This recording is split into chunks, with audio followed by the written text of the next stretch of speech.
Alright, I'm back, and I did update the team to have Aerial Ace over Acrobatics. So in this very first match, I'm going to get a Ferrothorn lead. And if you are just tuning in the first time, my name's Sassifrass, you can call me Sass. I am running a team I saw from It's Axon. He was running a few days ago with Shadow Jumpluff lead with the Dunsparce, not the Dunsparce, not its evolution, Jesus. I've been playing too much VGC. And yeah, in Shadow Feraligatr, which is just amazing. It was good before, but now it's just really good in this format. So, oops, I didn't mean to bump that. I just want to kind of talk about the team a little bit. So I was kind of struck. I had Acrobatics over Aerial Ace on Jumpluff just from Community Day, and I didn't want to just TM it away because, you know, to get it back, I'd have to use an Elite Charge. But to be fair, Aerial Ace actually is a bit better. After playing it out a bit, just having that ability to get a move faster than Energy Ball, aka some sort of bait move, and also the ability to hit things that are weak to flying faster with something is really nice to have. And at this point in the game, or the season in general, I just need to really tighten up my playing and kind of get past the 3-2 sets that are just kind of stagnating me, or the occasional like 1-4 set or 0-5 that just drops me a lot. But yeah, I already hit Veteran in the season during the Psychic Cup, but I've just been kind of trying to find my footing here in the open formats. I typically don't like to run meta. I was talking about this a lot in my last video, but at the same time, I think it can actually, these teams are good for a reason. And even though there's going to be the occasional person who is countering the crap out of these 3 Pokemon, I feel like over the grand scheme of playing, you'll find yourself, as long as you're playing and counting properly and throwing properly, you'll find that teams like this tend to go to the top. And that's one of the reasons why you see them so often, regardless of if you know what you're going to be facing or whatever, you know? So yeah, I think it's really important to try to get better at these type of teams. Then that way you can kind of decide what are the Pokemon that beat this team the most. You know, what do I struggle with when I come across other Pokemon teams, etc. So yeah, it's a really interesting team, especially since, you know, it's the new format in the sense of that all the move updates completely changed how Open Great League is looking. So yeah, Dunsparce looking really great, honestly, this season. It's insanely powerful. Even the rollout Licky Licky is a great option. I've been seeing people run Solar Beam as well, which I assume is just for the occasional nuke on the Mud Boys, or maybe just better matchup against Dunsparce. I didn't really look into it that deep. But yeah, I have some really great battles here, and I think even with bad leads, this team does pretty good. I think one of the toughest leads I've faced so far are Dunsparce leads, just because they can be a little tricky, and usually if they are running a Dunsparce lead, they typically have a pretty good answer to my safe swap. But if I have any of those type of battles, which I think I might have some here in the video today, I'll kind of go through them, my thought process. Typically though, with Dunsparce leads, I will actually safe swap to Feraligatr as opposed to Dunsparce. That's just my mantra of doing it. I feel like the designated safe swap usually is Dunsparce, but there are going to be occasions where you're going to want to bring in Feraligatr, which I just kind of stated one. If you have Dunsparce lead, I found that I've been able to overcome those lost leads a bit better. So yeah, this first set I had a lot of pretty good leads with Azumarill, which, you know, Jumpluff is just really good in this format. I mean, Fairy Wind is feeling really good on it. And yeah, once I changed Acrobatics off of Jumpluff, I've noticed that the team feels a little more consistent, I guess is the best way to say it. Because I think having double nukes just kind of puts me in a position where if I get shielded, my opponents are going to be in a better position. And honestly, I think Aerial Ace can end up helping out a lot, just stalling out even the switch timer. The 50-second switch timer makes, I feel like it's a nice improvement actually to the game. As time has gone on, I feel like having it at 50 seconds has actually made the game feel a little more recoverable. You know, like there's some opportunity for players to kind of bring back bad situations. Yeah, so in this scenario, I kind of have to make a call here and not shield, and I do make the right decision to not shield the Talonflame. And from here, I am going to commit the shield, of course, even if it is the flame charge. And I have to try my best to go for... I guess I could have maybe farmed down, but I think I realized at this point, it's not actually going to matter. I just need to remove this Talonflame. So I just throw the double Hydro, and yeah, I can just farm down Ozzy at that point, so GG. But yeah, if you saw the thumbnail, it says 12 wins, 3 losses, and these are from 3 sets I had yesterday where I was trying to adjust to running Aerial Ace Shadow Jumpluff.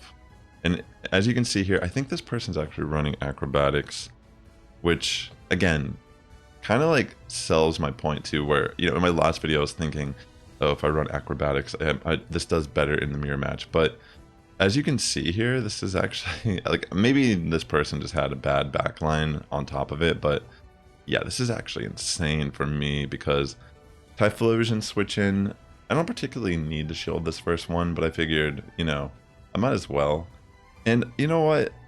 The lag in this game is just so bad right now. I was talking about it in my last video, and someone in the comments was also agreeing.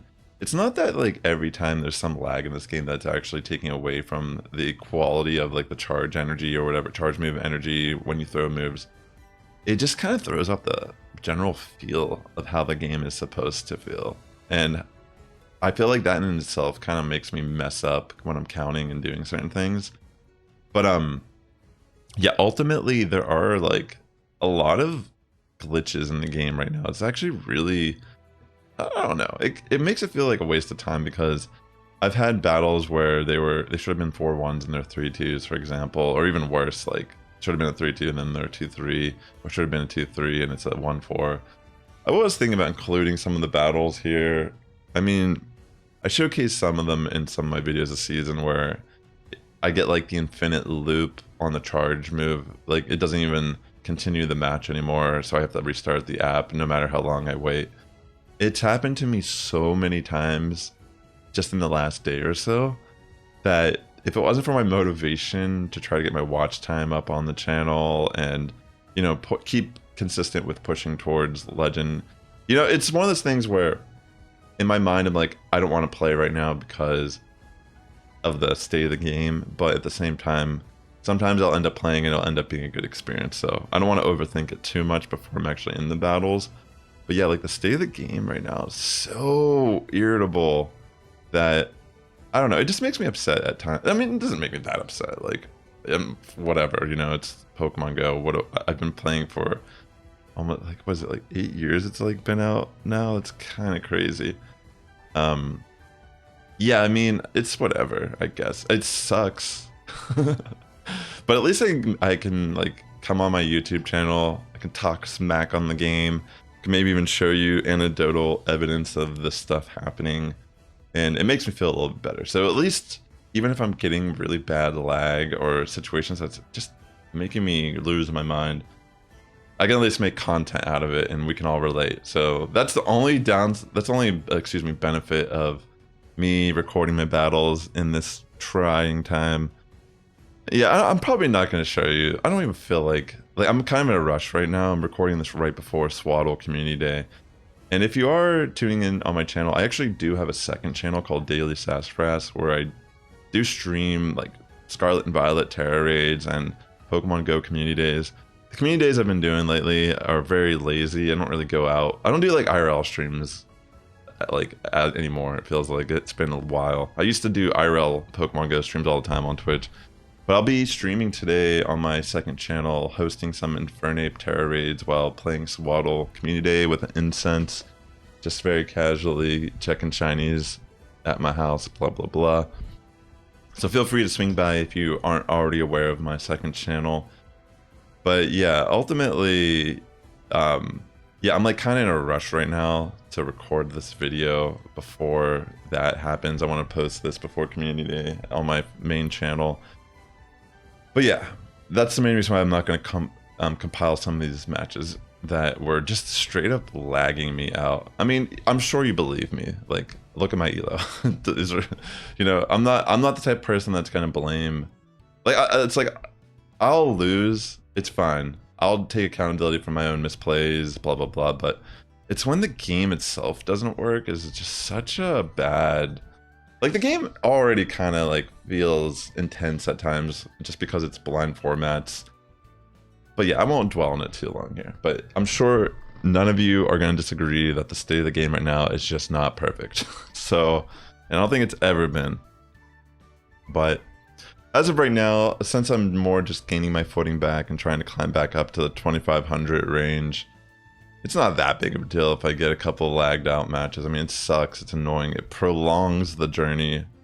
But yeah, ultimately, it's like I said, I'm not Niantic, and me complaining about it isn't going to change anything, if you know anything about Niantic. But yeah, as you can see here, I get a mirror match, and I decided to switch out on the Jumpluff after throwing an Aerial Ace. They do end up throwing the Energy Ball into my Dunsparce. In comes Quagsire, and I'm going to smack it with the Drill Run. And that's actually looking pretty decent. I think they take the second Drill Run here. They're just going to keep taking them to the face. So looking pretty good here for my situation. I think I decided to just let the move go through. I'm going to insta-swap. I'm hoping to catch the Mud Bomb here. But I also realize it probably is Stone Edge with the way I switched. And I do make the good call to shield that. I get an Aerial Ace off again into Jumpluff. I do get the shield, and at this point, I can't afford to take the Aerial Ace. And I think they actually are going to be able to just barely outpace me to the second Aerial Ace, and I'm like, well, you can, well, yeah, it is what it is. And yeah, at this point, I think that's actually going to be the game, if I remember correctly. I think maybe I should have even just, should I have farmed that? No, I guess it doesn't matter. I think what actually cost me the game is this right here. This catch is pretty significant. It puts me down in a way that I can't really bring it back without successfully catching a move. But it's already like so dicey, and I couldn't even like really see properly where this Feraligatr was. But yeah, they have a pretty good situation if I don't play it right. Unfortunately for me, they don't throw the move, and yeah, that's gonna be GG. Well played by them. Yeah, that catch was really good. So a lot of Jumpluff leads in this match. So yeah, pretty much just gonna play it out. I'm just gonna throw the Aerial Ace, and since I'm winning CMP, I have to be careful that this person may decide to switch out and catch an Aerial Ace on a Pokemon, which is typically what you want to be doing if you realize you're losing CMP in this scenario. And vice versa, if you are winning CMP, you have to be careful as well. This is the thing about playing these type of matchups that makes it tricky, because right here, if they switched out, that could be bad for me. But because they don't switch out, it ends up like, I'm like, okay, well, maybe they're trying to farm me. So I want to switch out immediately, not letting them get that little bit of extra farm on Jumpluff. Plus, I might be able to use that Jumpluff as a sack swap later in the battle. So that's my thought process of that is, you know, if they are losing CMP, this is also a viable pathway, is to try to just get that little bit of energy build on the first Pokemon if your lead dies to the CMP losses. But yeah, as you can see, this is looking alright so far, and I'm gonna actually just bring in Jumpluff and I make an amazing catch with the Drill Run. They will farm it down, which ultimately doesn't make a huge significant difference because they're already going to be at that Drill Run again before I am. So yeah, not really a huge change, unfortunately for me. But yeah, I'm going to throw the Drill Run regardless. And at this point, they will take it. And from here, it's just a matter of what is the back line. So I realize they might be doing the similar thing here where they want to get that little bit of energy. But because they have Feraligatr in the back too, this ends up being good for me because I do have a potential sacrifice here. And they are crunch, if I'm not mistaken. I think I remember this battle. But yeah, a lot of mirror matches actually like this, like variants of mirror matches, whether if they have the shadow or not. But yeah, also if you're watching this on YouTube, please, well, of course you're watching this on YouTube. What am I saying? I'm not streaming right now. Please hit the like button. It does help my content out tremendously here. And yeah, So let's continue on here. Okay, if I'm not mistaken, this is the Dunsparce lead. And they do switch in Feraligatr immediately. They actually stay in and go for the drill run. And I am going to be able to connect a Hydro Cannon, which is great. And I'm going to throw another Hydro Cannon. So this is looking pretty decent to start off. Feraligatr, especially the Shadow, well, mainly the Shadow variant is just super oppressive. And, oh wait, no, I think this was Machamp lead and they switched in Dunsparce, right? I think I may have missed that at the beginning. And yeah, getting that damage off is pretty significant. I'm actually going to be able to drill run this Machamp out of the battle, which will also be really good for me. And yeah, from here, it's just a matter of wondering what the backline is. And they do end up having Feraligatr, so it is going to be a tough one. I think it just barely lets me live here. And I decide to switch in Feraligatr, which honestly wasn't a good decision. Kind of a panic move. And I guess they kind of got scared and they end up switching out into Dunsparce. So because I can take a Rock Slide, this actually might put me in a position where I might be able to win this. So what I really need to do here is build up to an Energy Ball and then switch in my Dunsparce quickly that has a drill run. So I got a little nervous and I switched preemptively. But fortunately for me, Feraligatr doesn't have enough energy and I just needed 2 more Fairy Winds to get to the Energy Ball anyways. So kind of clutched it out here in the end. And G. Right, let's see. Poliwrath. Amazing lead for me. They decide to stay in because I think they decide they're going to go for... They're going to take the first move since they... I guess I know they can live an Aerial Ace. And they're going to go for Icy Wind. So pretty good decision, but I think I switch in Feraligatr here to just get a little bit of energy and get rid of the debuff on Jumpluff. And they end up having Marowak, which is looking pretty good for me. I mean, I assume they brought this in knowing that it wasn't going to be a great matchup for Jumpluff. Plus, Shadow Marowak does pretty good against Feraligatr with the fast move damage. So yeah, I'm going to bring in Jumpluff in Marowak now and try to generate a little bit of energy before anything. But they end up switching into Basculegion, which ultimately is going to be good for me because I have Dunsparce here in the back line. And I can just pretty much beat this matchup with 2 drill runs. I can take a move safely as well. So looking pretty good. This will be a GG for sure. There's nothing they can really do. The timer is in my favor. And they do end up shielding there. So yeah, all I need to do is commit the shield here on Dunsparce. And I'm going to switch into Jumpluff. And that's going to be GG. I'm going to Energy Ball Marowak here. And then, I don't know if they stay in the match. Maybe they do. I can actually get an Energy Ball on Jumpluff and finish up Basculegion here. So that's what I end up doing here. And that's going to be game. So, yeah. But yeah, for the most part, I want to keep saying ultimately in today's video. Ultimately. So Dunsparce lead. This is what I'm talking about. So this I don't think this battle in particular is a win because of the way the backline is, if I remember correctly. But yeah, almost said ultimately again. This is the way I play the Dunsparce leads, is I switch in for Feraligatr. It's probably the best thing to do. So because of I guess I could have tried to win lead or switch, but I didn't think it would have mattered too much. And they end up having Superior in the back. I think that's the main reason why I struggle with this line. And yeah, I tried to get as much chip damage with Rock Slide with Dunsparce as I can here, but it's not going to be enough to seal the deal. And I think I end up trying to catch a move here with Frenzy Plant, but again, it's not really going to matter that much. I think if I'm not mistaken, this might be a match I throw. I think I overtap actually in this battle, and I don't throw a Rock Slide into Superior in the end.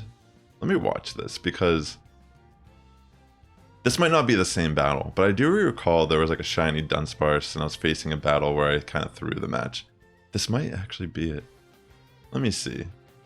What do I end up doing here? Okay, no, this is not the same one. Because I'm gonna get removed here by Drill Run. But yeah, there's a couple matches where I'm just thrown. Just by not throwing a move when I had it, or throwing the wrong move when I had it. So yeah, great lead here.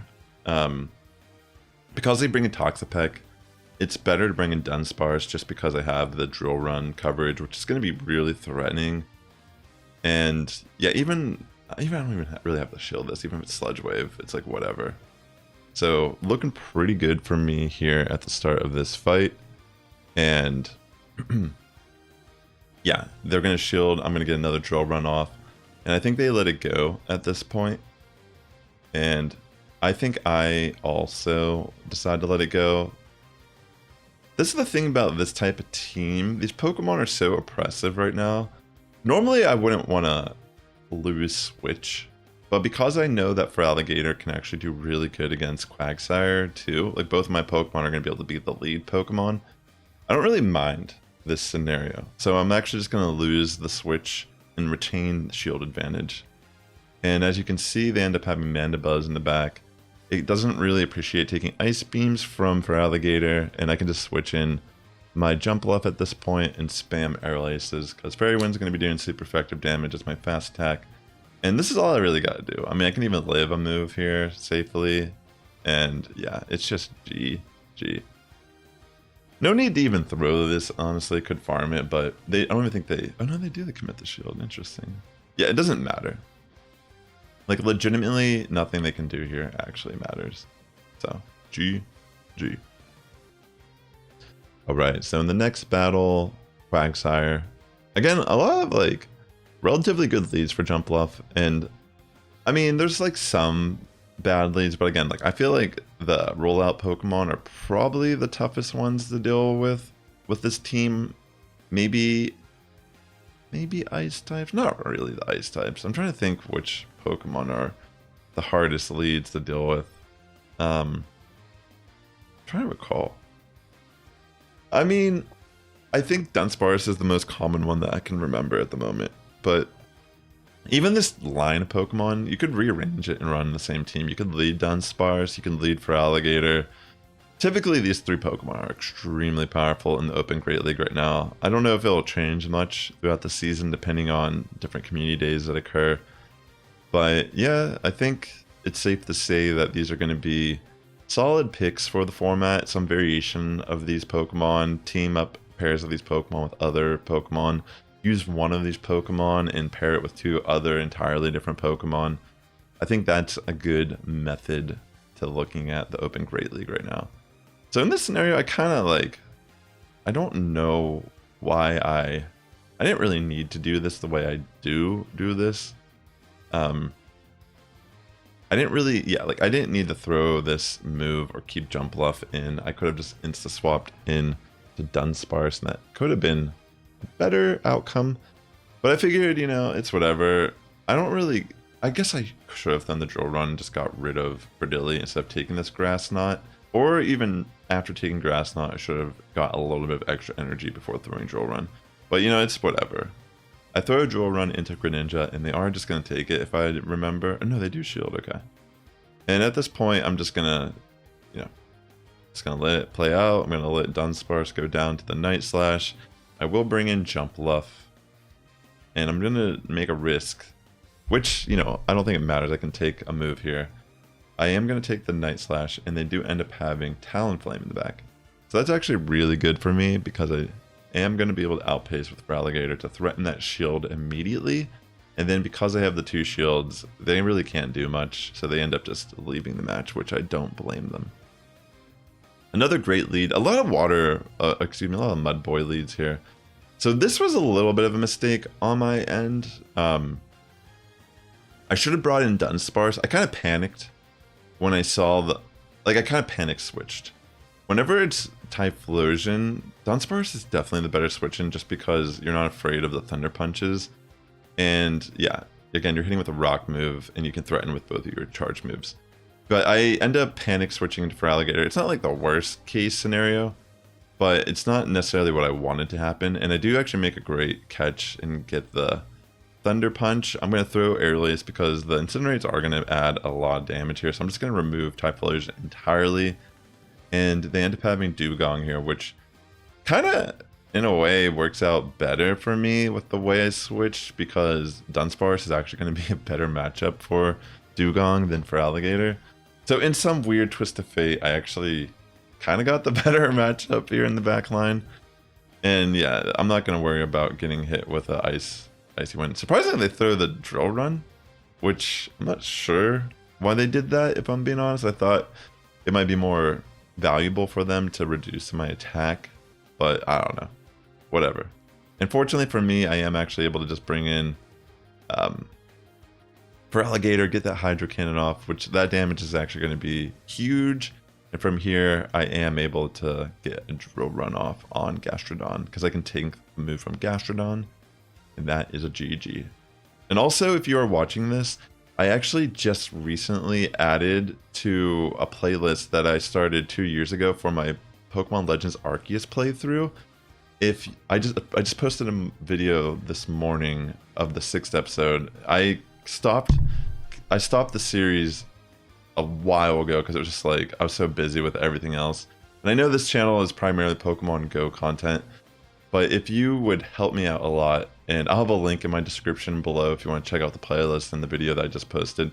If you put that video on and watch it and interact with it, I'll like comment or like. Watch time is the main thing. If you watch it for a bit, even if you watch the whole thing or even just like 10 minutes of it, 5 minutes of it, it would help that video out tremendously in the algorithm. It would mean so much to me. If you want to help support a small creator like me out, please go watch that video. And thanks again. With that being said, ladies and gentlemen, the Sass Squad's getting stronger each and every day. Have a good morning, evening, afternoon for tuning in. I'll catch you in the next one. And if you'd like to watch more Go Battle League content from me, consider watching this video right here or this video right here.